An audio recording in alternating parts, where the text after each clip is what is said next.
el referente clave donde se desarrollaba este trabajo tenía un nombre que lo tengo anotado acá porque es muy difícil de aprendérselo de memoria, pero se llamaba el Ministerio de Salubridad y Asistencia Social.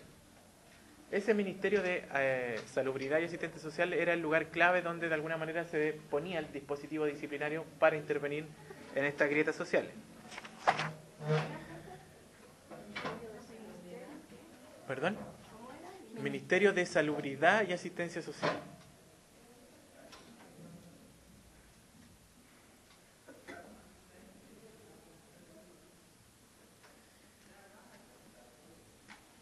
Ahí se produce...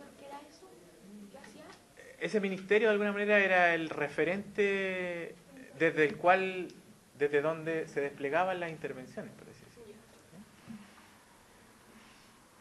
Si uno se pone a pensar, y aquí ya empezamos a evidenciar las primeras transformaciones, si se supone que lo que busca el Estado es mantener regulado y normado la vida en sociedad, se supone que el trabajo del asistente social en aquellos años era básicamente...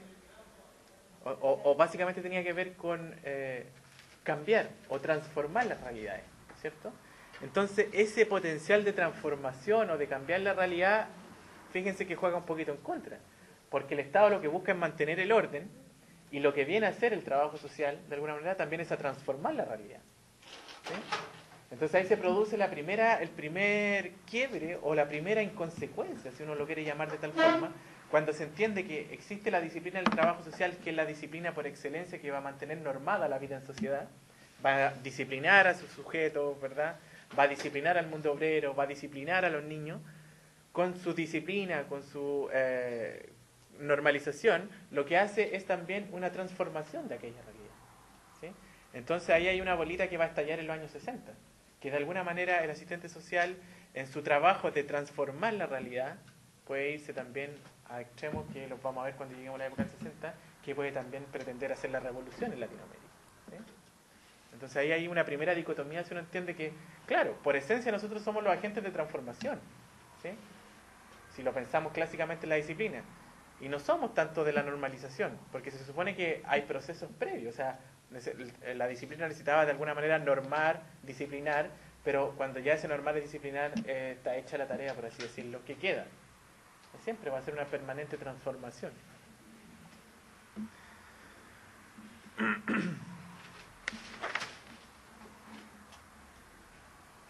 Hay otra forma de entender la cuestión social que a mí me parece muy interesante, como para ya terminar con el tema de cómo funcionaba lo social o la sociedad en aquellos años y la cultura, ¿sí?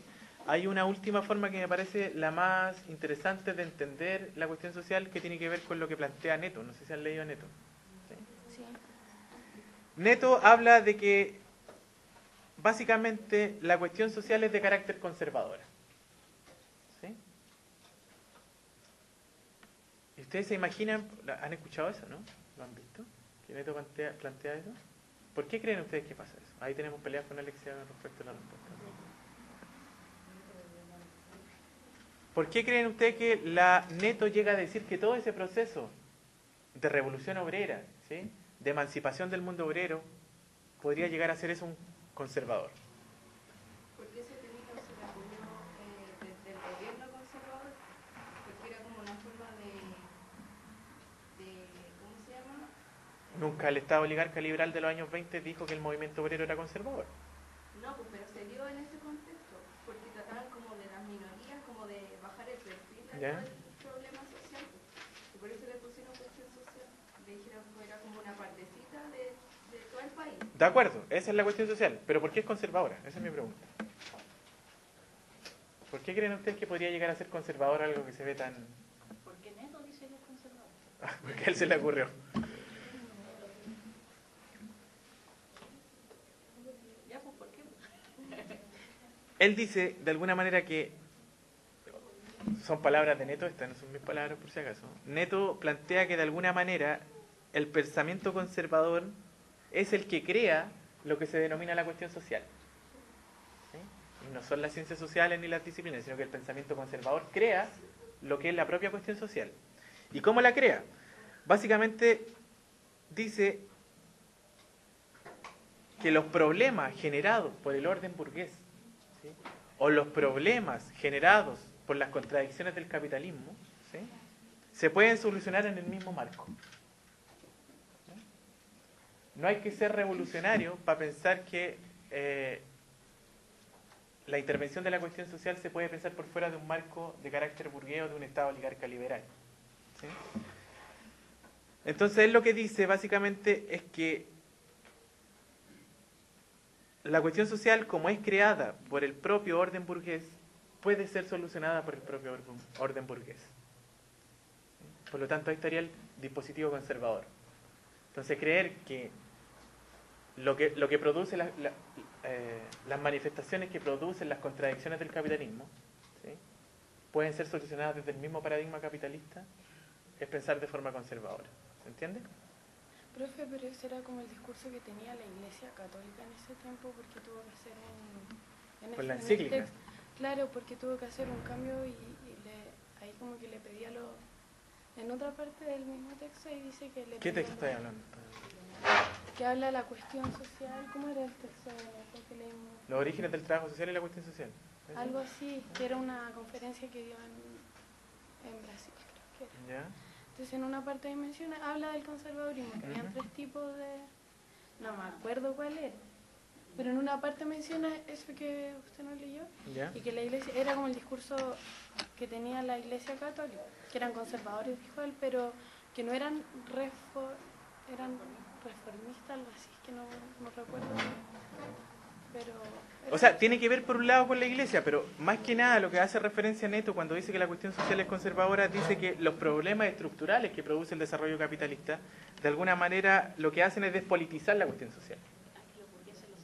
Trabajarla. O sea, ¿para qué vamos a seguir haciendo crecer la bola de nieve, ¿sí? Del problema obrero de los años 20 si podemos intervenirlo con asistentes sociales? ¿Sí? Bueno, y si los obreros de los años 20 estaban pidiendo mejores condiciones laborales, hagamos una reforma laboral. Si los obreros de los años 20 están pidiendo escuela para sus hijos, generemos escuela. ¿Sí? Pero eso, ¿qué quiere decir? Que no se ataca el problema de raíz, ¿sí? Sino que solamente se le van dando soluciones parciales y que esas soluciones parciales responden a pensar de manera conservadora. Porque finalmente, si uno entendiera el movimiento obrero por fuera del capitalismo, ¿sí? ¿Cómo lo entendería? Como un proceso de emancipación. ¿Sí? Pero cuando uno lo entiende por dentro y plantea reforma a ese movimiento, ¿sí? Lo que está haciendo es pensar de manera conservadora. ¿Sí? Porque no está dando solución a lo que es el fenómeno en su sustancia, por así decirlo. Hay dos formas claves de entender lo que pasaba ahí en esos años. Lo que a mí me parece más interesante que tenemos que ver tiene que ver con lo que se denomina la filantropía versus la solidaridad. ¿Sí? Yo había dicho de los burgueses que ellos habían creado la cuestión social. Neto dice que ¿por qué es conservadora la cuestión social? Porque es un fenómeno que es creado desde la propia burguesía. ¿Sí? No es un movimiento ¿Por qué es creado desde la burguesía? Porque la burguesía es la que con sus condiciones laborales de explotación genera ese proceso. ¿Sí? Si hubiesen tenido condiciones laborales plenas, no se hubiese producido un proceso de cuestión social. ¿Sí? Entonces, ¿quién produce la cuestión social? ¿Quién la crea? Es la burguesía, con sus contradicciones, ¿sí? Con su explotación, con su forma de entender el trabajo, con la explotación que realizan al obrero de aquellos años, son ellos mismos los que crean el problema de la cuestión social. ¿Sí? El problema de la cuestión social no se crea desde el mundo obrero, sino que viene creado desde las contradicciones. ¿Sí? ¿Se entiende? sí, De alguna manera hay dos conceptos claves que van a venir a trabajar algo acá, que tiene que ver con el concepto de solidaridad y el concepto de filantropía. De alguna manera, cuando uno empieza a analizar esos dos conceptos que eran claves para la época, ¿sí? Empieza a darse cuenta que, de alguna manera, el proceso de filantropía que se produce en aquellos años, imagínense que estamos hablando de las asistentes sociales de aquellos años, que en su gran mayoría venían desde el mundo de la élite. Uno no podía llegar y decir, me fue bien en la enseñanza media y voy a entrar a la universidad a estudiar trabajo social. Uno debía pertenecer a una élite que de alguna manera podía acceder a la formación en trabajo social. Y básicamente, si ustedes se fijan en los informes que realizan esas asistentes sociales en aquellos años, yo me atrevería a decir que son mucho mejores que los que se realizan hoy en día, porque son de un detalle pero impresionante, ¿sí? Eran informes sociales que decían hasta no sé cuántas piedras habían adentro de las casas, ¿sí? Ellas sí que realizaban un diagnóstico pero clínico, pero así incisivo, ¿sí? Pero se quedaban ahí, en ese diagnóstico. Cuando uno empieza a seguir estos dos conceptos que les decía yo, que el de filantropía y el de caridad, lo que vamos a darnos cuenta es que de alguna manera filantropía y caridad tensionan el concepto de asistencia. ¿Por qué la filantropía y la caridad tensionan a la asistencia? Tiene que ver básicamente con que la solidaridad, ¿sí?, viene a ser rota por las nociones de filantropía y caridad. Los grados de solidaridad que lograba ese pueblo obrero vienen a romperse con la actitud filantrópica y caritativa, ¿sí? No se asocien. Nosotros les podemos traer caritativamente ciertas cosas, ¿no es cierto? O ciertos privilegios, o ciertas funciones, ¿sí? Por lo tanto, la filantropía y la caridad vienen a romper con las lógicas de solidaridad del mundo obrero. Es un concepto súper claro. También vienen a romper con las lógicas culturales, porque las prácticas culturales que se realizaban en los años 20 de sobrevivencia, ¿sí?, porque ahí estamos hablando netamente de sobrevivencia, si no sé, el mundo obrero no tenía la oportunidad de ir al teatro o al cine, ¿sí? Lo que se hacía ahí, que se entendía por parámetros culturales, tenía que ver con las estrategias de sobrevivencia que tenía el mundo obrero para subsistir. Y esas lógicas de subsistencia que presentaba el mundo obrero, de alguna manera son rotas por las concepciones de filantropía y caridad, ¿sí? Igual es complicado cuando uno se pone a hablar de la caridad o de la filantropía, si uno lo trae al escenario contemporáneo, ¿sí? ¿Cuáles son? ¿Ustedes reconocen prácticas filantrópicas más allá de lo que se ve en la tele, o no? ¿Cuál sería una lógica filantrópica? Farcas, ¿sí? Este tipo millonario, ¿sí?, que es un filántropo, que es empresario y a la vez es filántropo, ¿sí?, que empieza a regalar cosas. ¿Qué me dirían ustedes? ¿Qué es lo que es para ustedes el voluntariado, por ejemplo? Los que han participado de campañas de voluntariado acá, ¿sí?, los que han ido a hacer construir media agua al sur, etcétera, sea cual sea la práctica voluntaria que ustedes hagan. ¿Cómo se entiende? ¿Desde qué paradigma podríamos entender el voluntariado contemporáneo? ¿Alguien se le ocurre? ¿No?